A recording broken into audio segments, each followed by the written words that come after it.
అటుకులతో స్వీట్ తయారు చేసుకుందాం. ముందుగా స్టవ్ వెలిగించుకుని ప్యాన్ పెట్టుకోవాలి.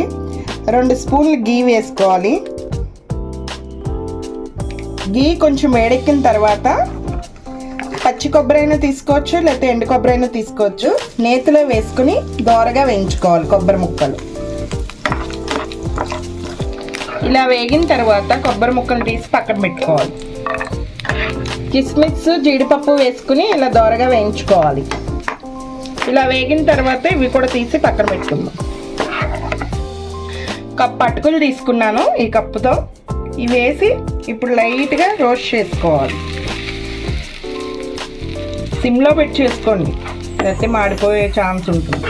ఇలా కొంచెం రోస్ట్ అయిన తర్వాత 1 కప్పు పాలు తీసుకుని, ఒక్కసారి పాలు వేయకూడదు, కొంచెం కొంచెంగా వేసుకుంటూ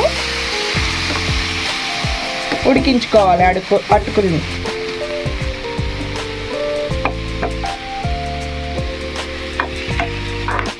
ఇప్పుడు అటుకులు కొద్దిగా స్మూత్గా అవుతాయి. ఇప్పుడు మనం బెల్లంని తురుముకున్న దాన్ని 1 కప్పు వేయాలి ఇందులో.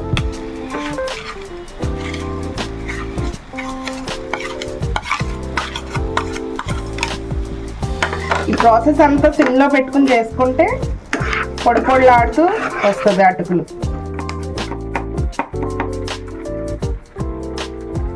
ఇలాచీ వేసుకోవాలి.